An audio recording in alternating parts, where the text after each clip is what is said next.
My name is Maya. I am 32 years old. I have a husband. His name is Daniel. We have a daughter named Lily. She is 6 years old. We have lived together for 9 years.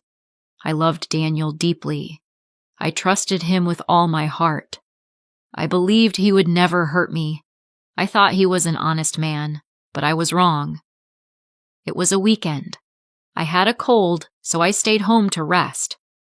Daniel said, "It's Jake's birthday tonight. I'll be late." I smiled and said, "Okay, have fun." I watched a little TV and fell asleep early. But while I slept, something else happened. Something I didn't know.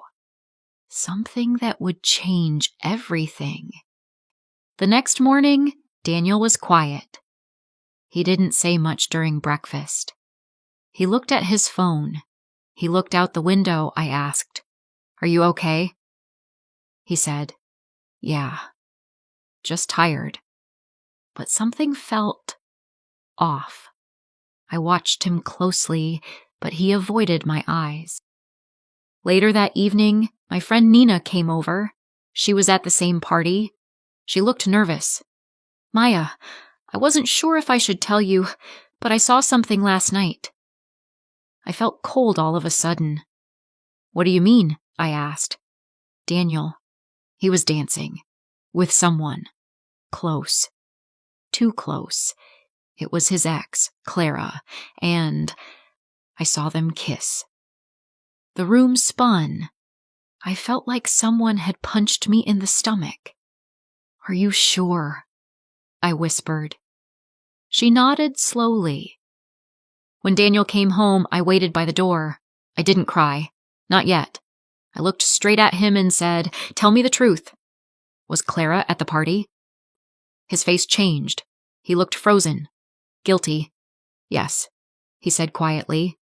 "Did you kiss her?" Silence. A long, heavy silence. "Maya," he started. "I was drunk. She came close. I didn't plan it. It just happened?" I said.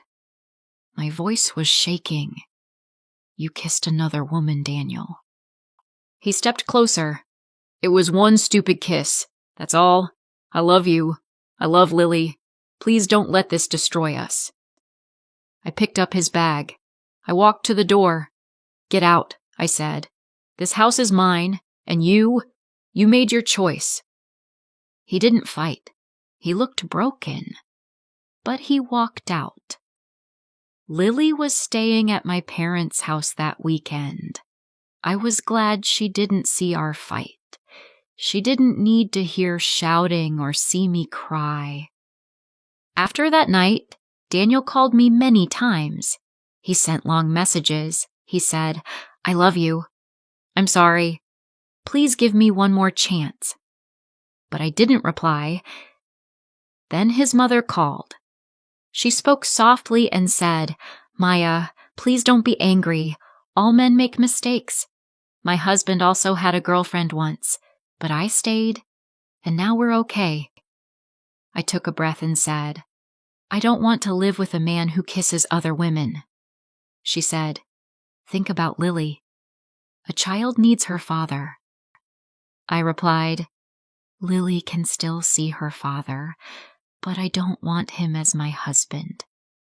Some people told me I was too serious. Some said I should forgive him, but they didn't feel what I felt.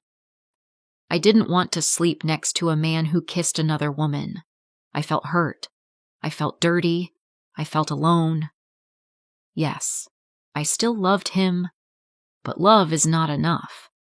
Trust is more important. And he broke that trust. Now, I live alone with Lily.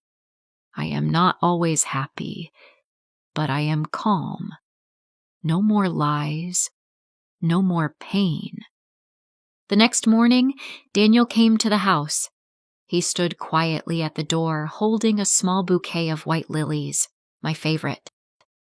His eyes looked tired. His face was pale. He didn't look like the confident man I once knew. He looked broken. He whispered, "Can we talk, Maya?" I hesitated.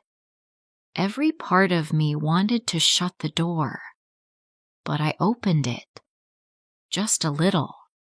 He took a slow breath. I made a terrible mistake. I was lonely. I felt disconnected, but that's no excuse. I was weak. I kissed her, and I hate myself for it. I kept my voice calm. You didn't just kiss someone. You kissed away our trust. You broke something inside me. He nodded. I know. I didn't think clearly. I wasn't drunk. I wasn't confused.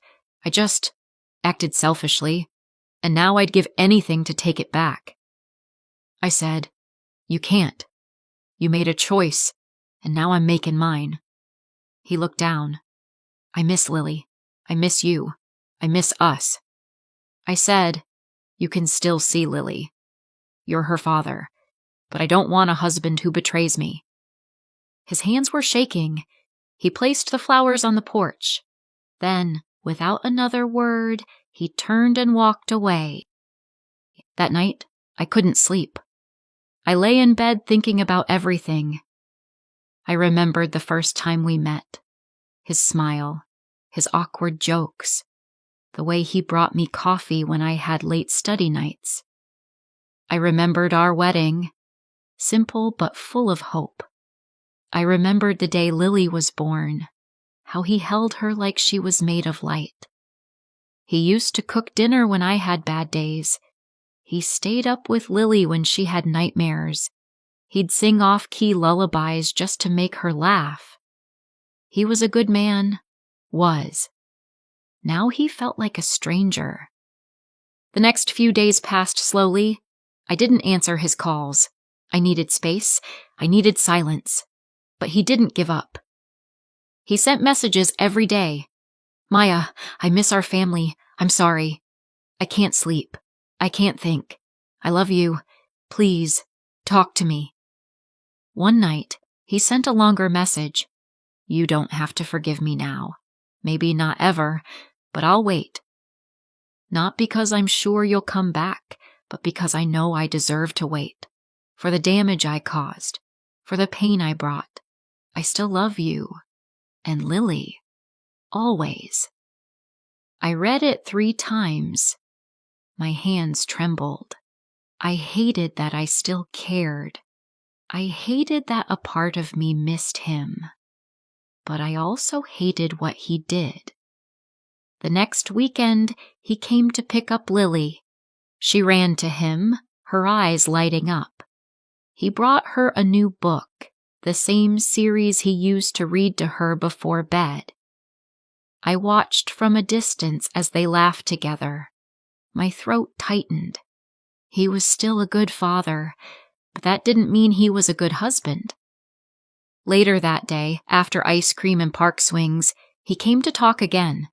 He said softly, "I won't ask you to forget, but I want to prove I can be better." I shook my head. "Words won't fix this." He nodded. "Then I'll show you with time." I closed the door. Weeks passed, then months. He came every weekend without fail, always on time, always with something for Lily, a book, a drawing, sometimes just his full attention. He stopped making big promises. He just showed up, steady, quiet. He didn't try to win me. He just tried to be better, and I noticed. He started volunteering at Lily's school events. He helped her with homework. He even learned to braid her hair. One sunny afternoon, he came early. Lily was playing outside. He asked if he could help clean the garden. I nodded. We worked in silence for a while. Then he said, "Maya, I still love you. I know I broke your heart, but I've been rebuilding mine, without lies, without excuses." I didn't answer at first. He continued, "You're not the same. I see that. You're stronger now, and I admire you for it." But if there's even the smallest place in your heart that still remembers us, I want to earn it back." I looked at him. He looked older, wiser, quieter. Not the man who kissed someone else, but not quite the man I married either. I glanced at Lily, chasing butterflies, her laughter rising like music in the air. Something in me softened. I said, "I'm not choosing you because I need you. I'm choosing you because I believe in growth, in second chances, for Lily, and maybe for us." His eyes filled with tears. He held my hand gently. "Maya, thank you," I whispered. "This doesn't erase the past, but it's a step forward."